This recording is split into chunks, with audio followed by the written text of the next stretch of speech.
Buenas tardes, queridos hermanos y hermanas. Es un placer para mí estar nuevamente con ustedes aquí. Siempre que venimos a Tenerife nos gusta venir a verles. Nosotros venimos de Ávila, en tierra adentro, la península, Castilla la Vieja, la Castilla profunda.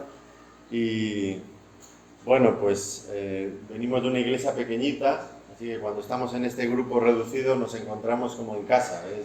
Para nosotros es muy familiar y de verdad que les apreciamos mucho. Gracias por su invitación a acompañarles en esta tarde. Tengo que seguir con el tema que me han pedido. Estamos desarrollando el profeta Joel. El profeta Joel es uno de los 12 profetas menores, un poco tímido, dije yo al principio de en broma, pero algunos ya se lo han tomado en serio. Digo tímido porque cuando uno lo busca en la Biblia cuesta mucho encontrarlo, se esconde por ahí como si fuera vergonzoso, ¿no? Pero ya hemos visto que no tiene nada de tímido, que habla con mucha claridad y va derecho al grano. Los profetas tienen un lenguaje y una forma de hablar diferente. Uno lee el Antiguo Testamento y lee el Nuevo y se nota mucha diferencia.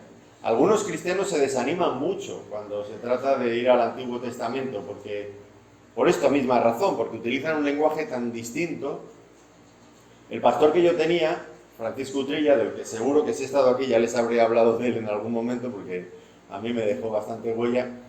Recuerdo que me decía que estaba un poco frustrado al principio cuando él empezaba a leer los profetas, porque no entendía nada. Y dice, pero no me di por vencido. Yo seguí leyendo los profetas hasta que finalmente empecé a enterarme de algo. Y esa es la única receta que hay. Si quieres entender los profetas, los tienes que leer mucho. No esperes entenderlos porque venga un predicador un domingo al año y te dé un sermón sobre los profetas. No vas a entenderlos. Tienes que leerlos mucho. Ahora, ¿qué tiene de peculiar Joel? Joel, dijimos en la introducción, lo pueden ver en los vídeos en YouTube, en el canal de la Iglesia en la Orotava, que es un profeta atemporal. Lo mismo sirve para el siglo XXI que para el siglo X a.C. Da lo mismo, porque el mensaje que él predica no está sujeto a circunstancias temporales, por lo tanto sirve en cualquier momento. Pero es más, Joel tiene otra peculiaridad, y es que, además de servir en cada momento, es un profeta muy resumido. En nuestra Biblia tiene 3 capítulos, en otras tiene 4, porque en el hebreo era diferente, pero es muy condensado, pero te sirve de resumen para entender todos los demás profetas. Aquí tienes las pinceladas básicas que vas a encontrar repetidas una y otra vez en todos los profetas. Aquí vienen muy ordenadas, porque Joel es muy ordenado. Entonces, su tema principal es el día del Señor. Y aquí tienes las pinceladas esenciales, el hilo conductor, por dónde va a pasar para que entendamos el día del Señor. Lo primero que vimos fue un juicio, en el capítulo 1, un juicio sobre Israel. Un juicio que vino por medio de elementos naturales de la creación, una plaga de langostas. Dios va a juzgar a su pueblo, forma parte del día del Señor. Alguien podría decir, bueno, los judíos lo dirían en su momento. No, el día del Señor eso vendrá a castigar a los malos, pero nosotros somos los buenos. Pero lo que descubres para empezar es que Joel está corrigiendo ese defecto de entendimiento que tenían los judíos. No. El juicio del Señor empezará por la casa, por su propia casa, por el pueblo de Israel. Luego, después de ese juicio, que ya era un hecho pasado, había ocurrido, Dios les invita al arrepentimiento, arrepentíos, para que la cosa no vaya peor. Creemos que nos arrepintieron porque el profeta pasa a advertirles de un juicio a continuación mucho peor. En ese caso ya no serían elementos de la creación, sino que serían personas, ejércitos extranjeros que vendrían desde el norte para juzgarles de parte de Dios. Al acabar eso, que todavía está en el futuro, nuevamente se hace una oferta al arrepentimiento. Pero no sabemos si responden o no responden. Eso queda en entredicho en el profeta. No se sabe, es una incógnita. No obstante, Dios vuelve a decir cuál es su predisposición frente al pueblo. Si vosotros os arrepentís, yo estoy dispuesto a perdonaros. Pero no solamente a perdonarnos, porque esa es una de las cuestiones, y ya enlazamos con lo que vamos a decir ahora en esta sesión. Esta es una de las cuestiones características del cristianismo. Dios, todos nosotros lo entendemos, podría habernos salvado cuando nos convertimos, que es a lo que llama al pueblo. Te conviertes y te da un pasaporte para ir al cielo. Venga, ya puedes ir, ya puedes entrar. Pero no ha hecho eso, ha hecho mucho más, muchísimo más que eso. El himno primero que pedía el hermano Esteban decía: soberano Dios, tu gracia es cual insondable mar. Insondable mar. Y mi alma se emociona cuando intenta contemplar tanta gloria como tú me quieres dar. Dios no solamente ha revertido la situación original que perdimos cuando Adán pecó, sino que nos ha dado mucho más con la salvación que tenemos ahora. Esto ya estaba yo intentando explicar algo esta mañana. No solamente nos va a volver a llevar a un Edén, a un paraíso. Lo que Él ha hecho es algo mucho mayor. Dios nos ha colocado en una esfera, en un plano superior al que antes teníamos, antes de la caída. Es mucho más grande. Esta es la gracia de Dios. Es increíble. Así que, directamente ya te anuncio que puedes sentarte cómodamente en el sitio donde estás. No te pongas demasiado cómodo, no vaya a ser que tengas tentaciones de dormirte, pero ponte cómodo porque tenemos que hablar de las bendiciones del Señor. ¿Qué va a hacer? ¿Qué hace Dios con nosotros cuando nos perdona, cuando creemos en el Señor y Él nos salva? ¿Qué se propone Dios con nosotros? Y vamos a hablar de restauración, que forma parte también de ese programa divino para establecer el Día del Señor. El Día del Señor que está en contraste con el Día del Hombre. Hoy vivimos el Día del Hombre porque la gente hace lo que quiere y no tienen en cuenta a Dios. Pero Dios va a cambiar, va a crear un nuevo orden mundial, pero de los de verdad. Porque ahora hablan mucho de un nuevo orden mundial, pero es todo lo mismo. Como decía Eclesiastés, no hay nada nuevo debajo del sol. Se repite todo hasta el aburrimiento. Pero Dios sí que va a hacer algo nuevo. ¿Y en qué va a consistir?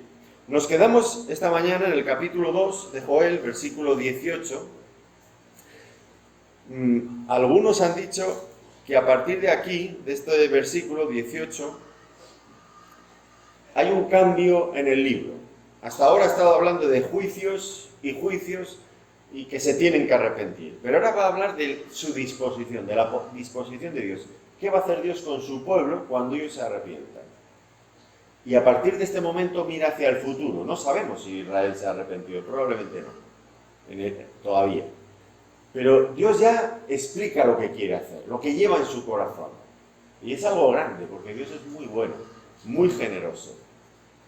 Dios quiere bendecir al ser humano. Fijémonos, versículo 18, vamos a hacer aquí una lectura hasta terminar el capítulo. Dice: y Jehová, versículo 18 del capítulo 2, y Jehová, solícito por su tierra, perdonará a su pueblo. Responderá Jehová y dirá a su pueblo: he aquí, yo os envío pan y mosto y aceite, y seréis saciados de ellos, y nunca más os pondré en oprobio entre las naciones. Y haré alejar de vosotros al del norte, y lo echaré en tierra seca y desierta.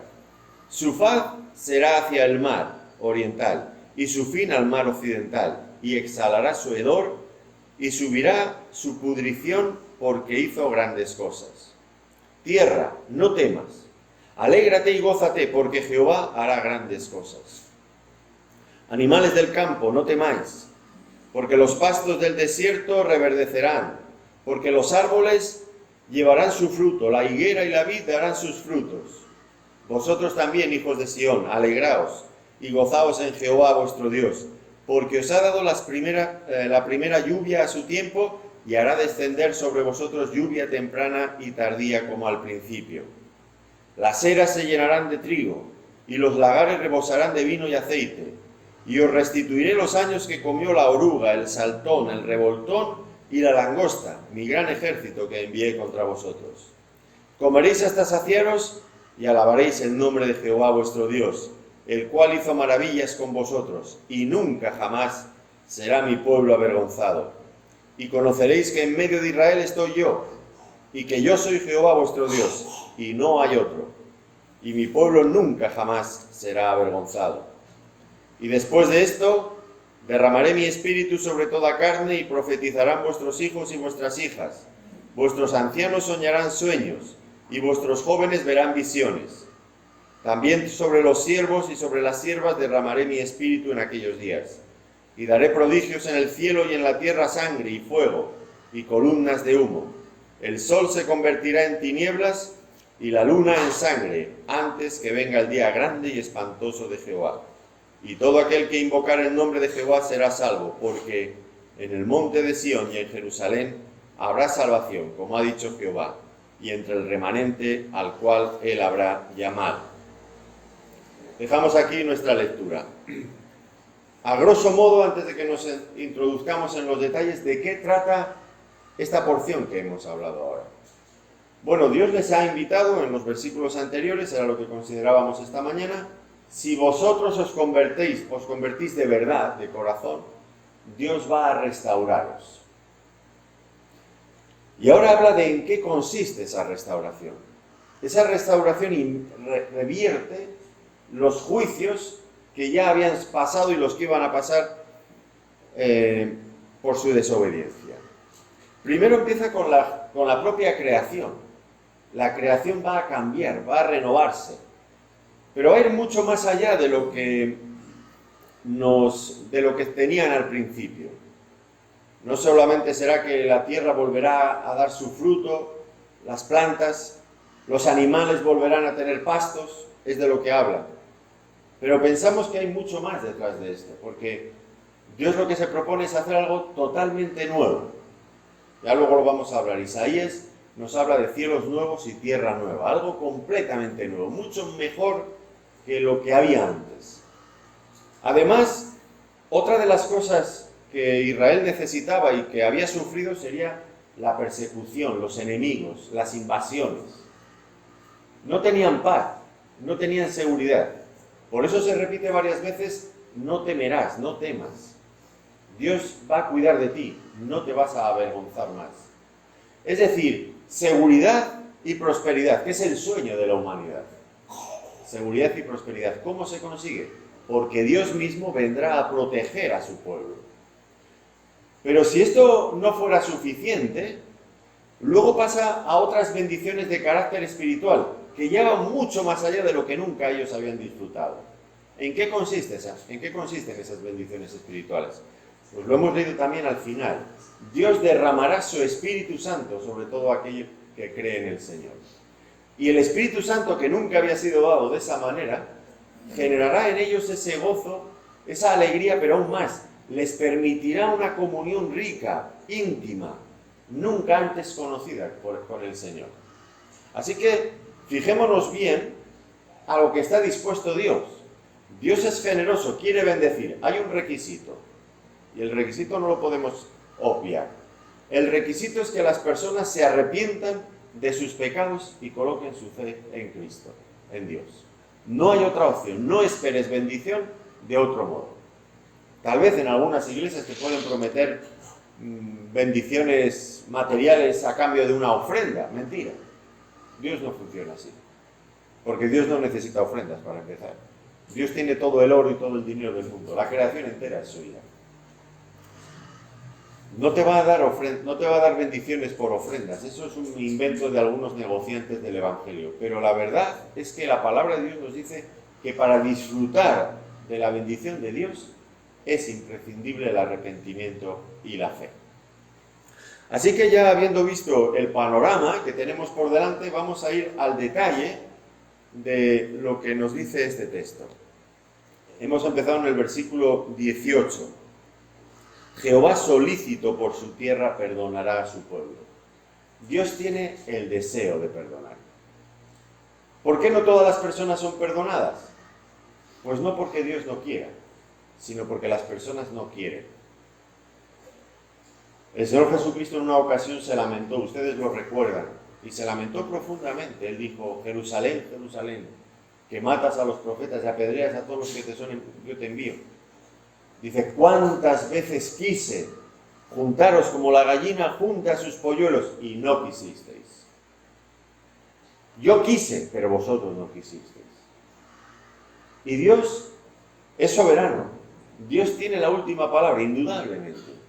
Pero Dios en su soberanía ha decidido que cada persona, cada ser humano tenga la capacidad de tomar su propia decisión. Dios nunca llega a la vida de una persona tirando la puerta por la fuerza. Solamente hay una forma de abrirla y se abre por dentro. La tienes que abrir, si no el Señor no entra en tu vida. Y Dios quiere entrar, pero va a respetar la libertad que Él mismo en su soberanía te ha dado. Y si no lo dejas entrar, se queda fuera. Eso no quiere decir que vas a hacer lo que te dé la gana, porque Dios finalmente te va a juzgar y va a pedirte cuentas. Por eso es soberano, porque tiene la última palabra. Pero te deja la libertad. Dios no coacciona a nadie. Cada persona tiene que tomar su propia decisión. Yo tengo 5 hijos. Una de ellas es aquella joven allí tan hermosa, parecida a su madre, que está aquí en primera, la joya de la corona, doña Esmeralda. Bueno, pues yo tengo 5 hijos. De los 5, hay 2 que no son creyentes. Hay 2 que son creyentes. Y hay una ¿qué diría yo? Está siempre en el camino correcto, pero en la dirección equivocada. Es una especie de kamikaze que siempre está en donde debe estar, pero siempre en la dirección contraria. Bueno, no sé, siempre es un misterio para mí. Si tú le preguntas a mi hija Sara, te va a decir que a todos los hemos educado igual, con los mismos objetivos en la vida, pero cada uno ha salido como ha querido. A mí me duele, porque yo querría que todos mis hijos fueran creyentes, incluso que estuvieran acompañándonos en esta tarde, pero no tengo esa bendición de parte del Señor. Y yo ya he dejado de culparme a mí mismo, porque he tenido que reconocer que cada hijo mío, sí, cuando eran pequeñitos yo los llevaba y los traía donde quería. Niño, ahora te echas la siesta, niño, ahora haces pipí, ahora, niño, ahora te comes esto, niño, y hacían todo lo que yo decía, pero ahora ya no hacen lo que quieren, lo que yo quiero, hacen lo que ellos quieren, porque son mayores. Y ya no puedo luchar contra eso. Yo los he educado a todos igual, les he dado los mismos valores, el mismo ejemplo. Pero cada uno responde de una manera. ¿Por qué? Porque Dios ha dado libertad al ser humano. Y mis hijos un día han crecido. No me di cuenta. Estaban creciendo, no me di cuenta. Y habían crecido ya cuando me quise dar cuenta. Estaban allí, eran grandes, eran adultos, ya tomaban sus decisiones. Pero el deseo de Dios es bendecir a las personas. Y por favor, no me canso. Ya sé que lo he repetido varias veces. Y puedes pensar que es que me he hecho mayor y que ya repito las cosas. Me pasa a veces, lo reconozco. Pero lo estoy haciendo intencionadamente. Porque mira, cuando salgas por esas puertas hacia afuera, vas a escuchar tantas veces a la gente decir que Dios es malo, que si Dios existiera no pasarían tales cosas, que Dios si existe no sé qué, y lo van a poner en cuestión siempre. Y normalmente siempre hablan mal de Dios. Pones la radio, pones la televisión. Si se menciona a Dios siempre es para insultarlo o menospreciarlo. Es vergonzoso lo que pasa en nuestro país y en nuestra cultura. Por eso, yo insisto, para ver si consigo de alguna manera anular esos efectos tan nocivos, tan malvados, que la gente, los medios, todo lo que hay allá afuera, nos meten en nuestra mente. Dios es bueno. Dios desea bendecir a su pueblo. Y lo desea bendecir más allá de lo que tú en tus mejores sueños eres capaz de imaginar. Dios es así. Así que mirando hacia el futuro, Dios les hace promesas de restauración. He dicho que restauraría todo aquello que antes los juicios habían dañado. Dice que yo envío pan, mosto y aceite y seréis saciados y nunca más os pondré en oprobio entre las naciones. Hay un detalle aquí interesante porque el juicio duró un tiempo. Bueno, la plaga de las langostas, pues tal vez fue un día, 2 días. Las consecuencias duraron unos pocos años, tal vez, meses, años. Pero se acabó. Y la gente volvió otra vez a su ritmo normal. Y luego vino otro juicio, pero tal se acabó. Duraría 1 o 2 años, lo que fuera, se acabó. Bueno, lo de la invasión babilónica duró 70 años de cautiverio. Fue más largo, pero se acabó. Pero aquí dice que las bendiciones de Dios sobre su pueblo que se arrepiente nunca se acabarán. Esa es una gran diferencia. Lo acabamos de leer, nunca más os pondré en oprobio entre las naciones. Esto ya no va a pasar nunca más. Y lo veremos a lo largo del texto como lo repite en otras ocasiones.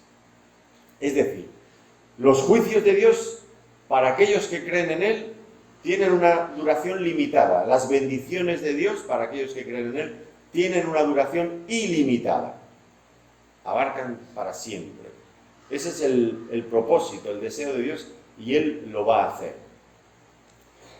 Y nos dice también que nos habla del enemigo. La segunda parte del segundo capítulo, el capítulo 2, nos había hablado de un ejército invasor. Aquí nos dice que ese ejército invasor vendría del norte y que sería echado. Claro, no nos dice quién es ese enemigo del norte.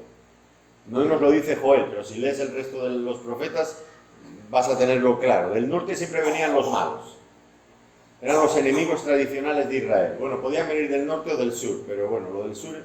Sabéis que Israel estaba en esa franja que unían las dos grandes superpotencias. La del norte, primero con Asiria, luego Babilonia, luego los medopersas, y el sur, que estaba Egipto.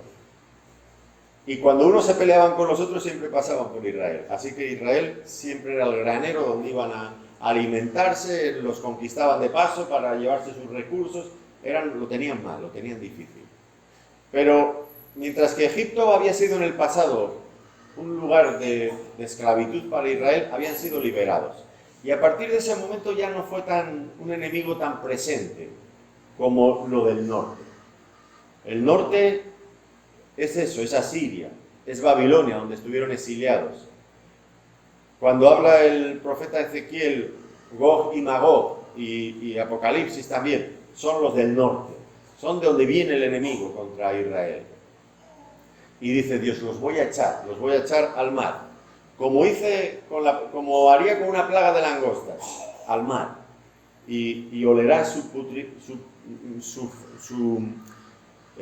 putrefacción, y cuando estén ahí amontonados por miles, por millones, en el mar. Dice al oriente y al occidente, al mar muerto y al mar Mediterráneo. Dios va a quitar a Israel de sus enemigos, de una forma contundente.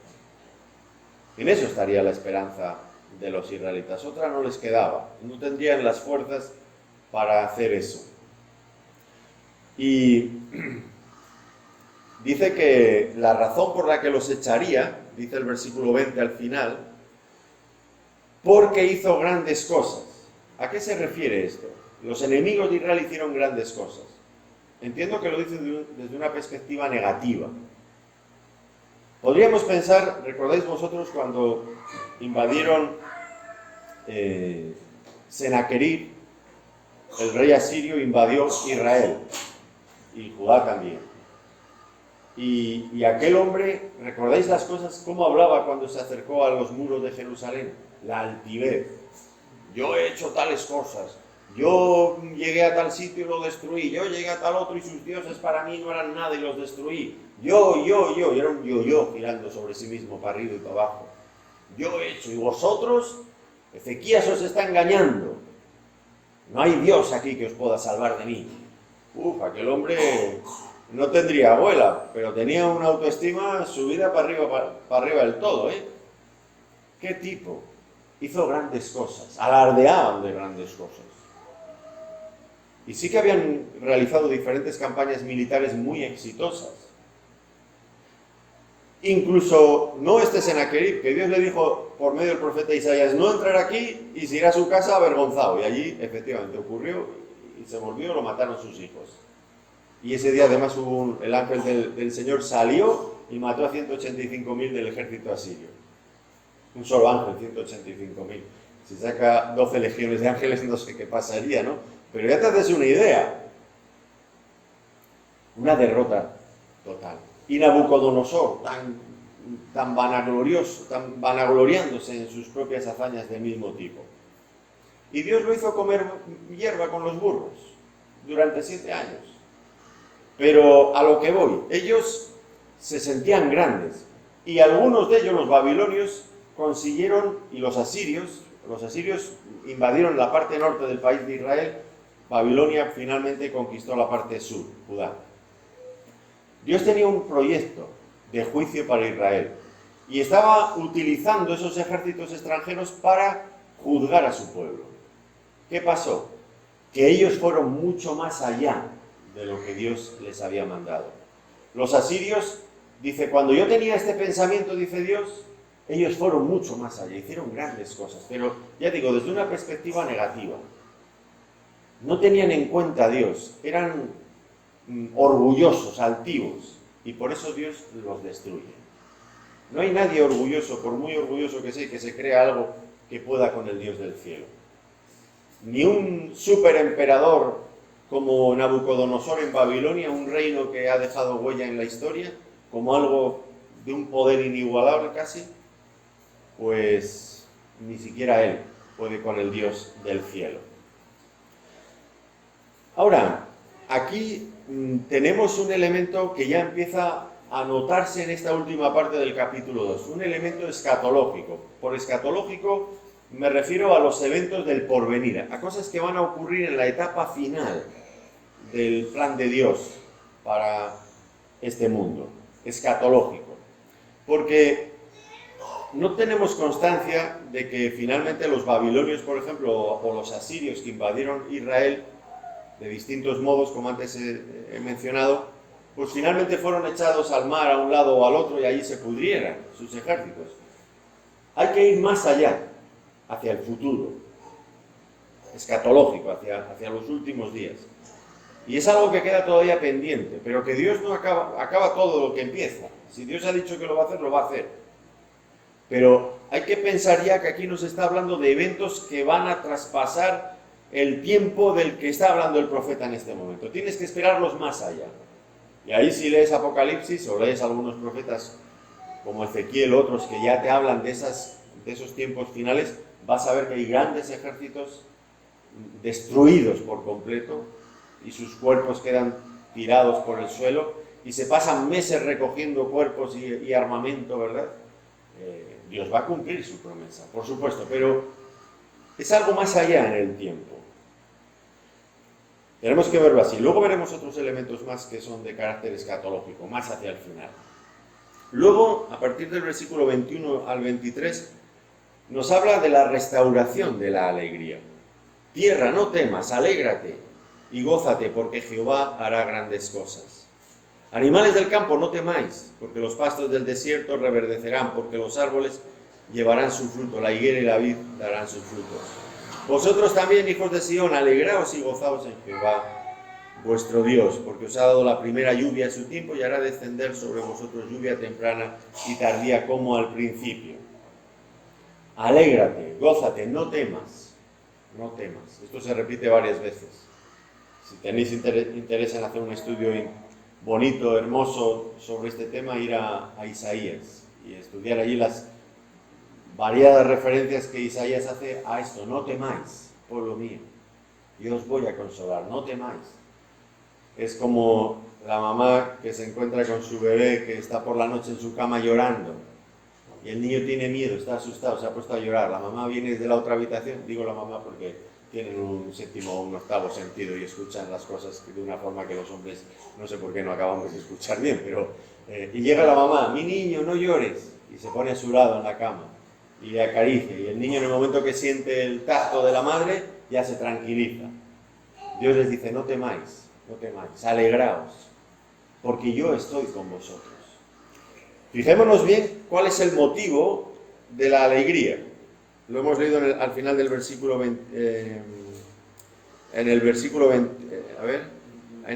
23.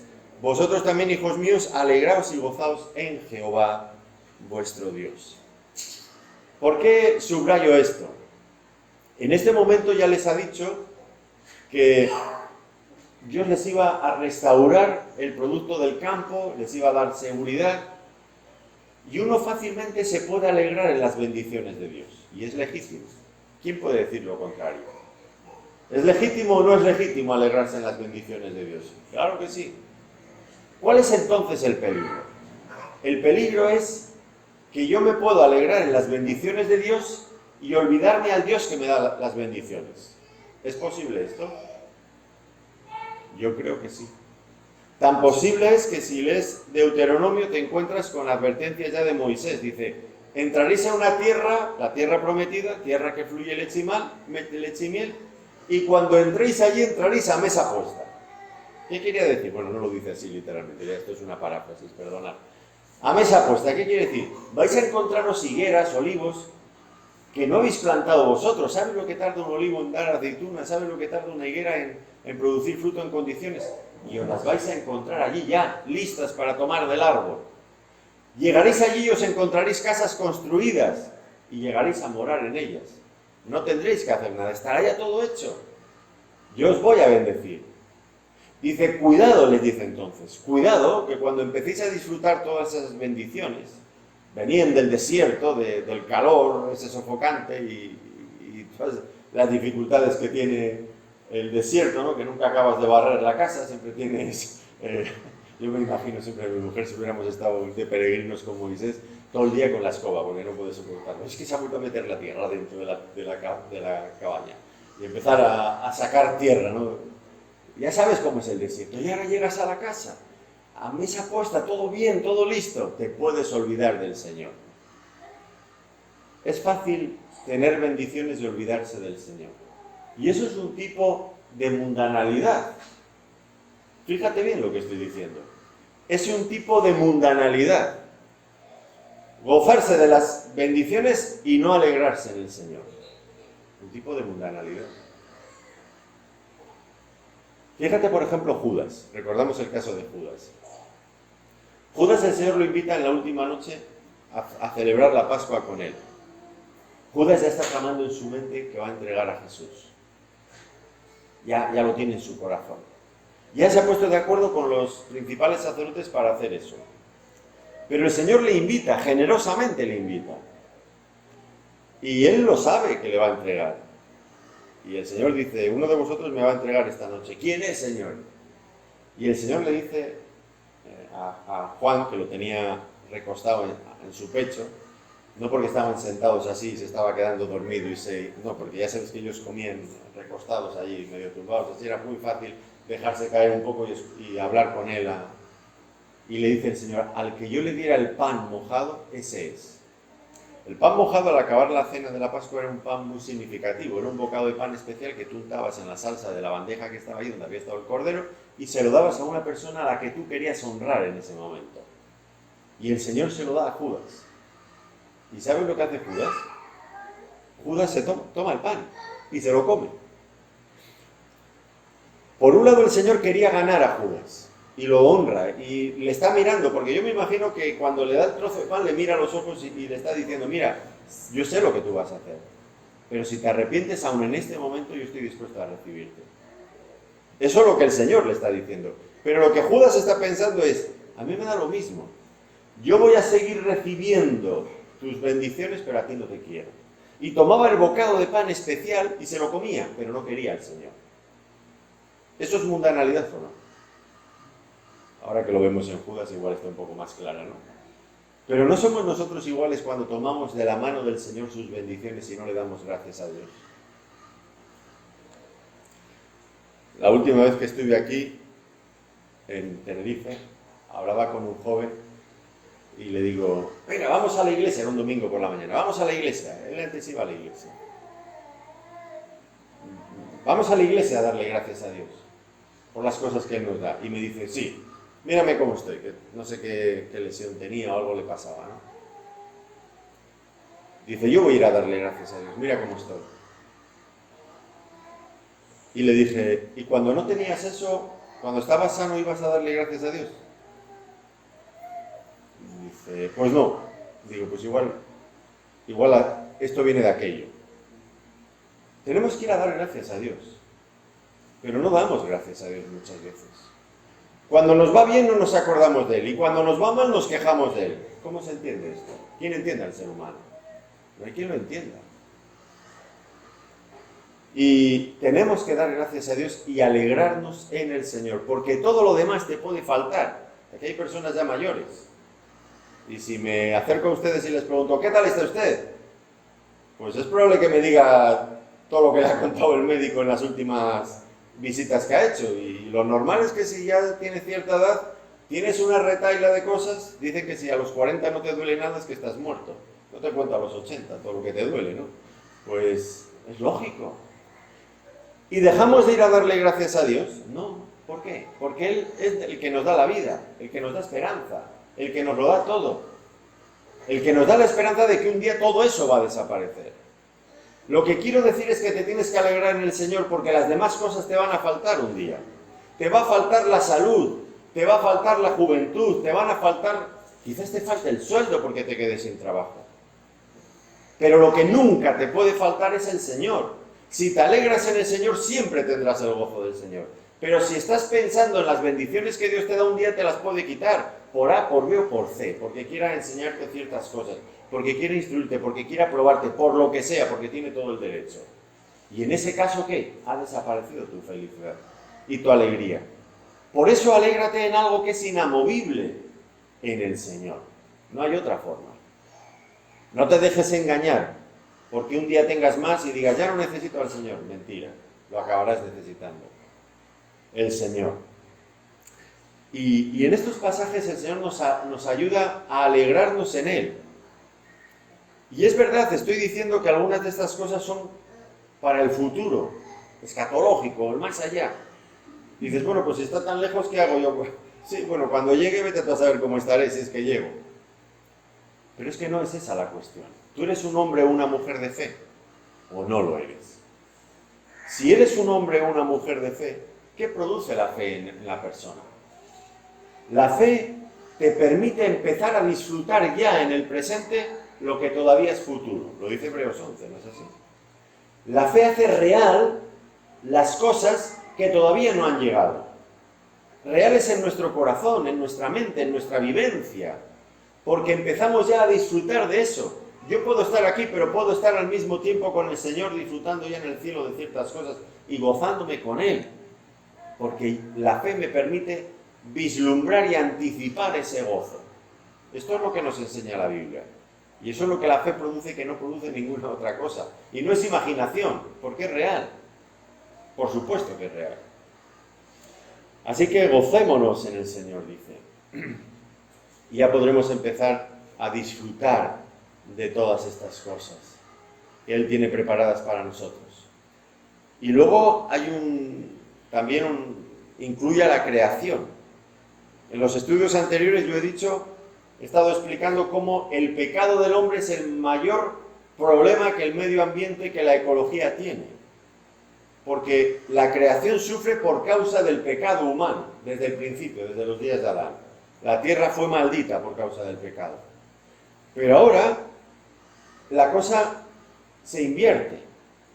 Y cuando el ser humano se reconcilia con Dios, estamos ahora hablando ya hacia el futuro, escatológico, pues lo que ocurre es que la propia creación vuelve a revivir. El otro día estaba leyendo en Isaías capítulo 66, versículo 22, se lo leo. Porque como los cielos nuevos y la tierra nueva que yo hago permanecerán delante de mí, dice Jehová, así permanecerá vuestra descendencia y vuestro nombre. Dios hace cielos nuevos y tierra nueva, donde va a abundar la bendición. Y eso es hermoso, ¿verdad? Porque para el creyente es hermoso. Para el que no lo es, pues como no se lo cree, ¿qué le queda? Le queda Eclesiastés capítulo 1. No hay nada nuevo debajo del sol. Sale el sol, se pone el sol. Los ríos, se bajan las nubes, llueve, los ríos llevan el agua hasta el mar se evapora, sube a las nubes vuelven allá, y el ciclo continuo. Las estaciones, primavera, verano, otoño, invierno. ¿Qué hay nuevo debajo del sol? Dice el autor de Eclesiastés. Nada. Y todo es vanidad de vanidades. Porque hay una repetición constante de lo mismo que no llega a ninguna meta. Porque siempre está circularmente dando vueltas. No hay nada nuevo debajo del sol. Creo que ha sido usted quien decía esta mañana que teníamos que mirar encima del sol. O ha sido Juan, no me acuerdo. Juan ha sido, gracias. Decía, pero hay que mirar encima del sol. Claro, porque Eclesiastés tiene esa mirada negativa porque solamente está mirando debajo del sol. Se está poniendo en las botas y en los pantalones de alguien que no es creyente, que ve el mundo sin tener en cuenta a Dios. Dios está por encima del sol. Y si solamente ves lo que hay debajo del sol, tu vida es una auténtica tragedia, porque es la repetición constante de las mismas cosas sin llegar nunca a ningún final. En cambio, cuando uno es creyente, mira por encima del sol y tiene esperanza de cosas nuevas. ¿Cuántas veces te has parado y has dicho, ya no quiero seguir escuchando las noticias? Porque es que es siempre lo mismo. ¿No les ha pasado alguna vez? ¿No te has aburrido ya de escuchar noticias? te tiras igual un año sin escuchar noticias, lo vuelves a escuchar un año después y dices, anda, pues esto parece que lo escuché ayer y fue hace un año. Es lo mismo. No hay nada nuevo debajo del sol. Antes era este que se peleaba con este, ahora es aquel que se pelea con el otro, pero me da lo mismo. Todo el mundo está metido en el mismo asunto. Todos peleándose, lo mismo. Y así siempre. Pero hay una esperanza viva de cosas nuevas y reales y hermosas de parte del Señor. Cielos nuevos y tierra nueva, dice el Señor.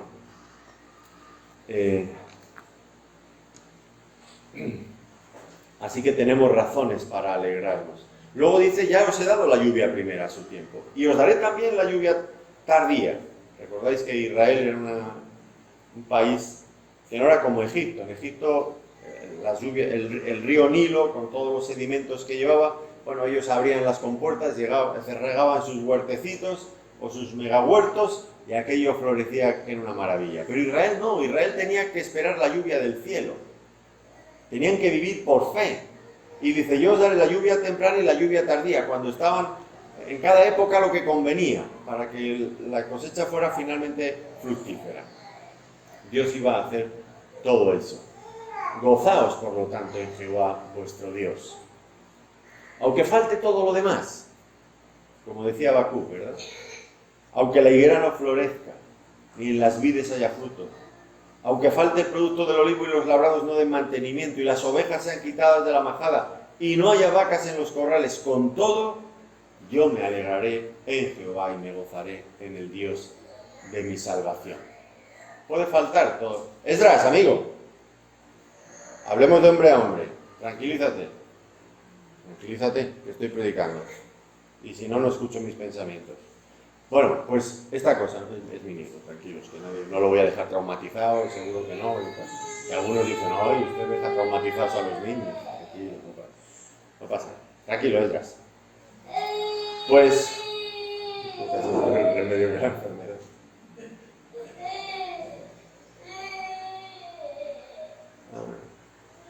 Bueno, sea como fuere. Esa promesa de restauración también de lo que había sido destruido por la langosta. Y comeréis hasta saciaros y alabaréis el nombre de Jehová vuestro Dios, el cual hizo maravillas entre vosotros.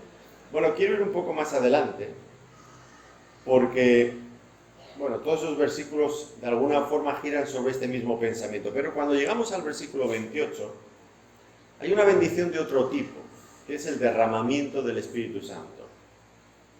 Esta es una bendición diferente, tiene que ver con el creyente.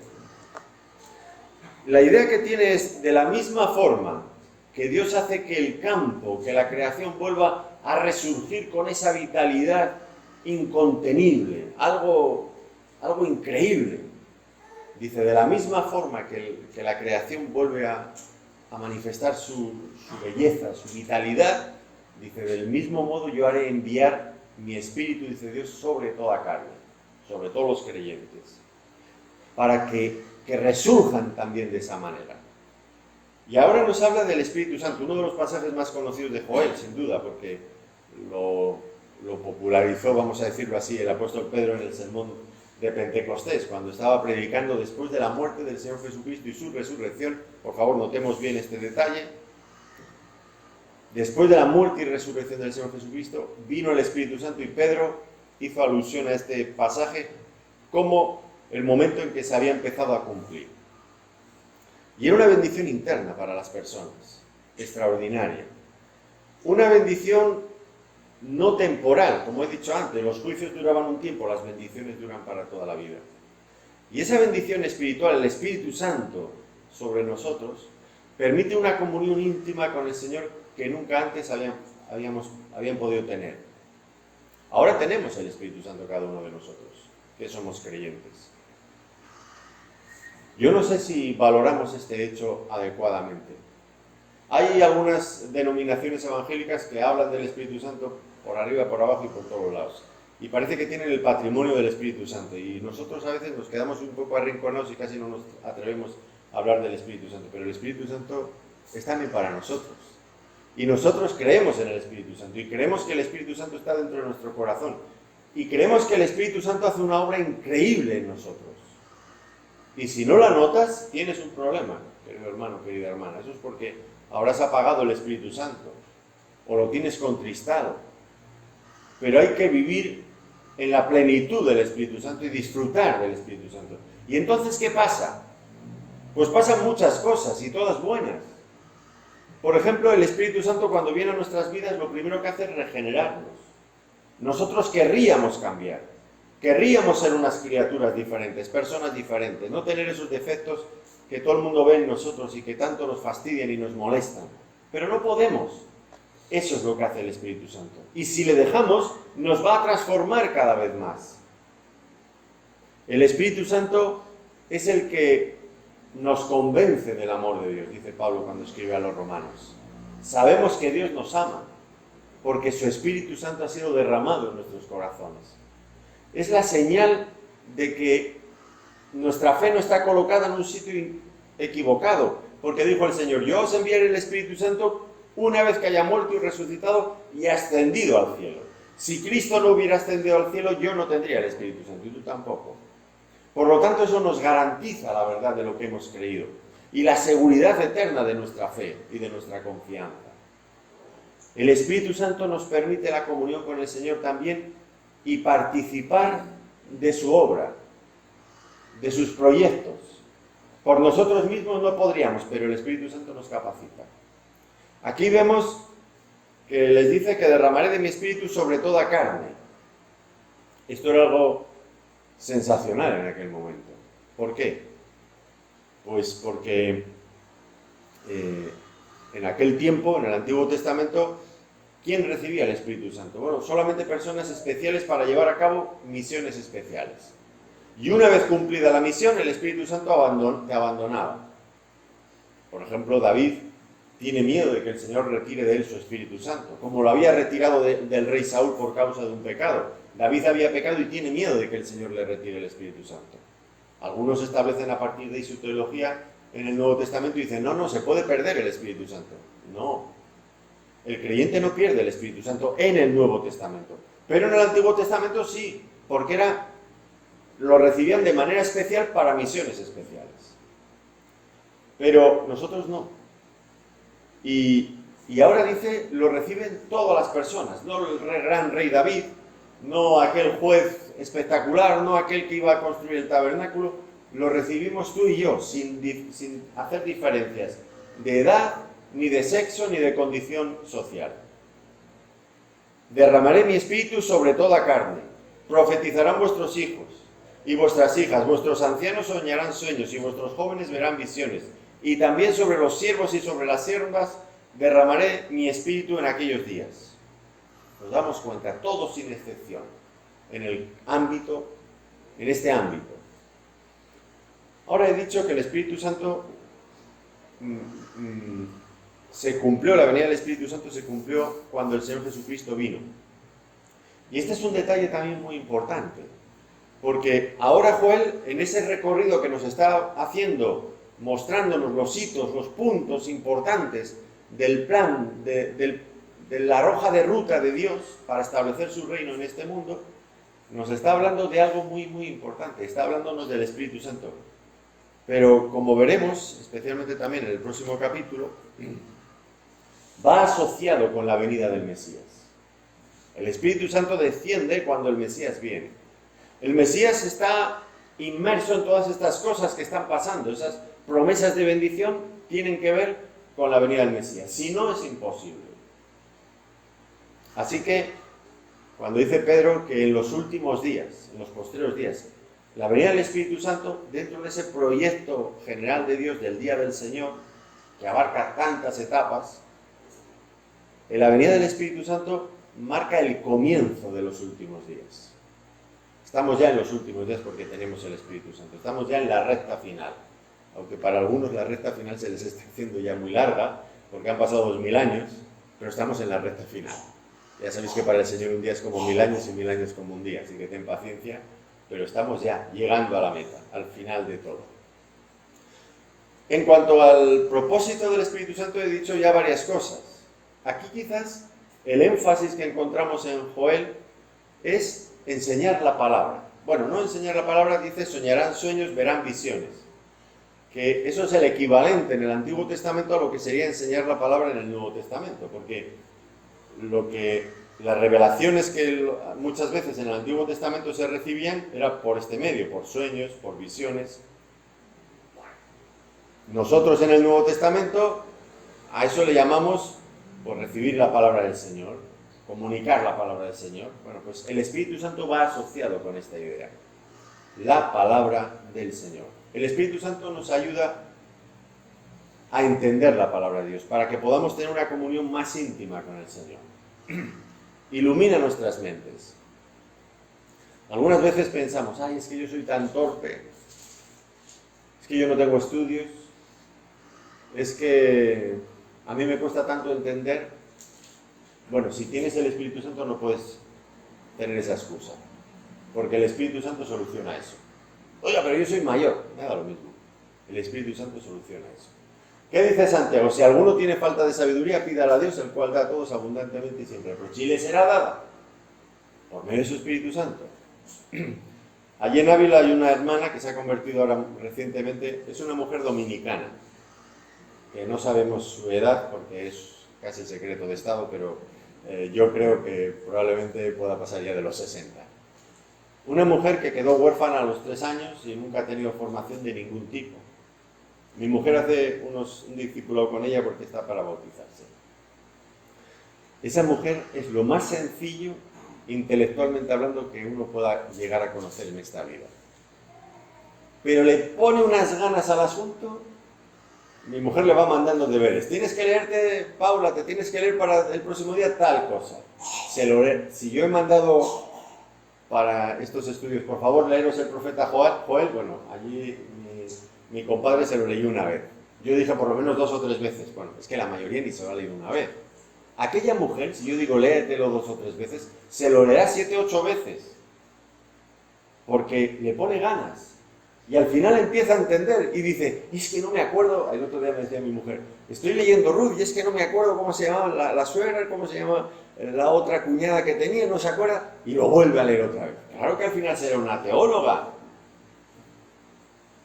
Claro que será teóloga, porque además mi mujer le manda una predicación mía del canal que tengo de YouTube, no para que se duerma, que hay algunos que lo quieren patentar, mi canal de YouTube, para el insomnio, como por gente que no duerme, les das eso y quedan en 10 minutos, está asegurado que tú te quedas dormido. Pero ella no se duerme y lo escucha una y otra vez. Esa mujer aprenderá. Entonces no vengamos con excusas, es que yo soy mayor. No digas que eres mayor, di que no tienes ganas de aprender más del Señor, que ya te has aburrido de la vida, que ya has acabado tu estancia aquí, porque eso es lo peor que puedes hacer. Cuando ya no tienes interés por aprender más, has acabado tu carrera. Es lo peor de todo. Yo recuerdo iba a un sitio, había ahí unos hermanos en una casa, iba a otra provincia, muy lejos de la mía, 300 kilómetros, iba a dar estudios bíblicos, eran unos ecuatorianos. Y nos abrían su casa, teníamos estudios bíblicos, la cosa estaba muy emocionada. Y había un español, yo creo que era el único español que había allí, un español. Más duro de pelar. Y yo les mandaba deberes. Mira, Pedro, léete tal. Al día siguiente yo volvía, Pedro, tal libro, a mí déjame en paz de aprenderme no sé qué versículo, a mí déjame en paz de leerme no sé qué, a mí déjame en paz, que yo ya estoy mayor, esto mándaselo a estos que son jóvenes, a mí déjame en paz.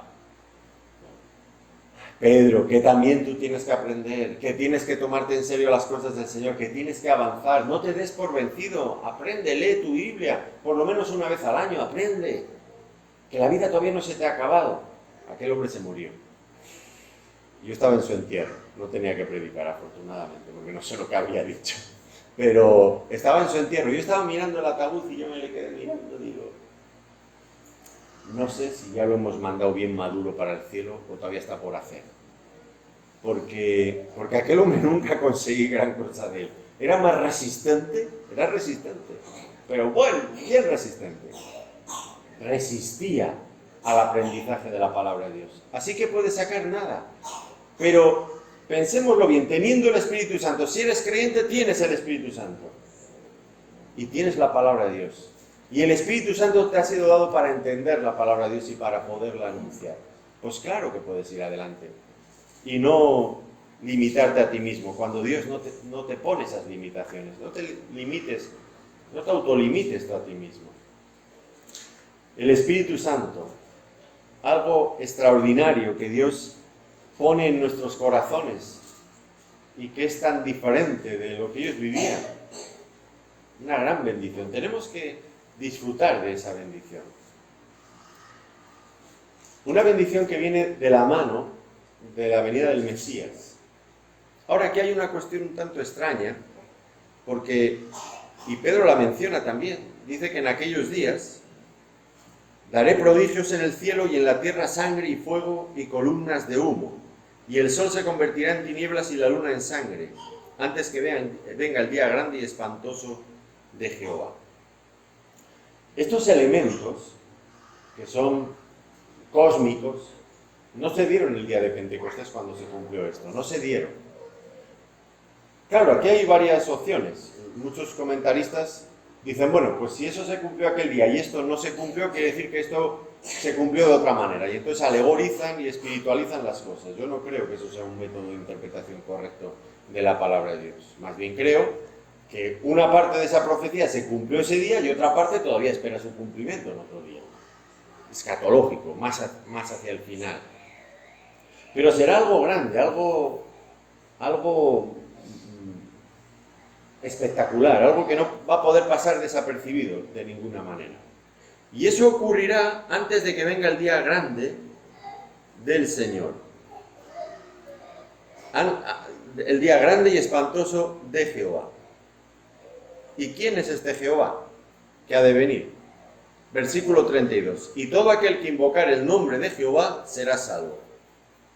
Porque en el monte de Sión y en Jerusalén habrá salvación, como ha dicho Jehová entre el remanente al cual él habrá llamado.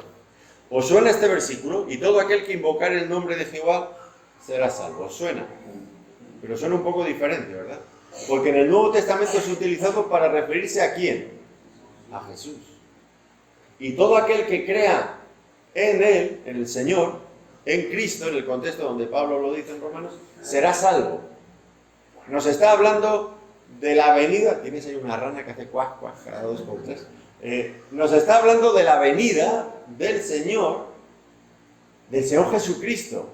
El día terrible y espantoso es el día de que venga el Señor. Pero él ya vino y trajo su Espíritu Santo. Pero habla de otro día. En la perspectiva bíblica, la profecía puede distanciarse en el tiempo. Es como cuando tú subes a un monte y estás subiendo y ves una montaña, un pico de una montaña y otro pico de otra montaña, los ves juntos.